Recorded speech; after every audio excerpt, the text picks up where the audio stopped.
Shalom, selamat pagi saudara yang dikasihi oleh Tuhan.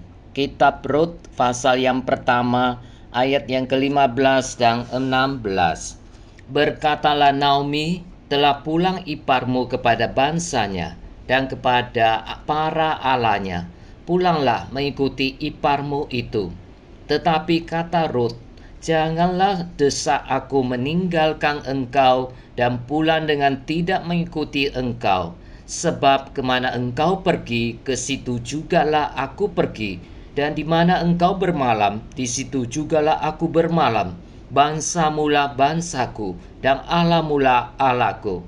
Saudara, kitab Rut pasal 1 berfokus pada tema kesetiaan dan kasih yang mengalahkan penderitaan, serta bagaimana Allah yang berdaulat bekerja di tengah situasi yang sulit untuk mewujudkan rencananya.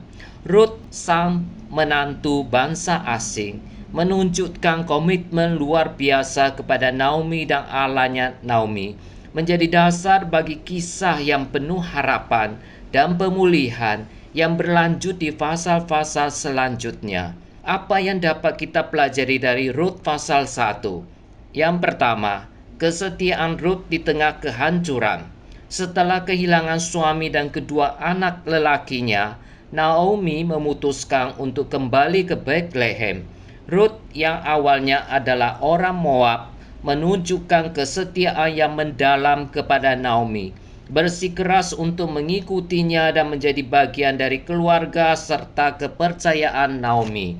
Yang kedua, Rut berkomitmen mengikuti Allah Naomi. Puncak kesetiaan Rut dinyatakan dalam kalimat, bangsamu akan menjadi bangsaku dan Allahmu akan menjadi Allahku. Hal ini menunjukkan penolakan Rut terhadap dewa-dewa Moab dan penerimaan penuh terhadap Allah yang melayani Naomi bahkan dalam penderitaan. Rut melakukan pilihan yang berani.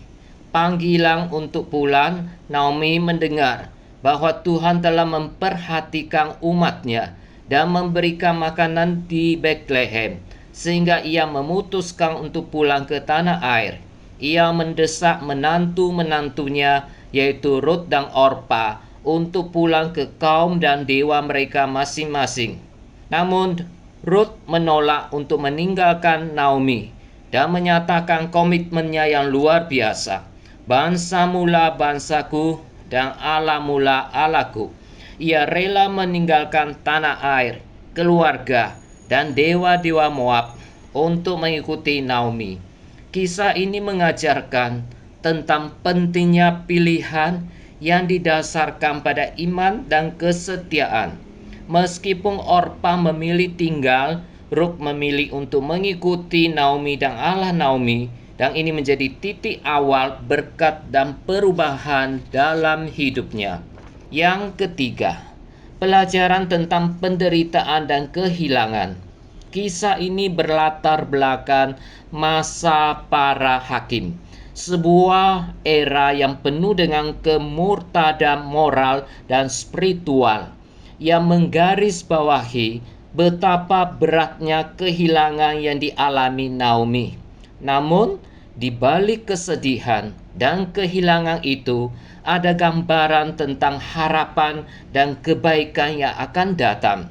Yang keempat, penyertaan Allah di tengah keadaan yang sulit. Meskipun Naomi merasa Yang Maha Kuasa telah melakukan banyak yang pahit kepadaku, Rut melihat lebih dari itu. Rut meletakkan harapannya pada Allah, bukan pada usahanya sendiri. Rut memahami bahwa Allah turut bekerja dalam segala aspek kehidupan, bahkan dalam penderitaan. Dan yang kelima, pilihan dan akibatnya. Orpa memilih untuk tinggal di Moab dan kembali kepada dewa-dewa serta keluarganya sendiri, dan ia hilang dalam catatan sejarah. Rut sebaliknya memilih jalan ketidakpastian dan meninggalkan tanah asalnya untuk mengikuti Naomi dan percaya kepada Allahnya Naomi. akhirnya menjadi bagian dari sejarah keselamatan. Saudara, berkomitmen percaya dan mengikuti Kristus dengan segenap hati merupakan keputusan radikal yang sesungguhnya harus diambil oleh setiap orang yang percaya. Komitmen itu tentu harus nyata dalam setiap aspek kehidupan kita. Marilah kita berkomitmen setia sampai akhir kepada Allah yang mengasihi kita. Tuhan Yesus memberkati saudara sekalian. Amin.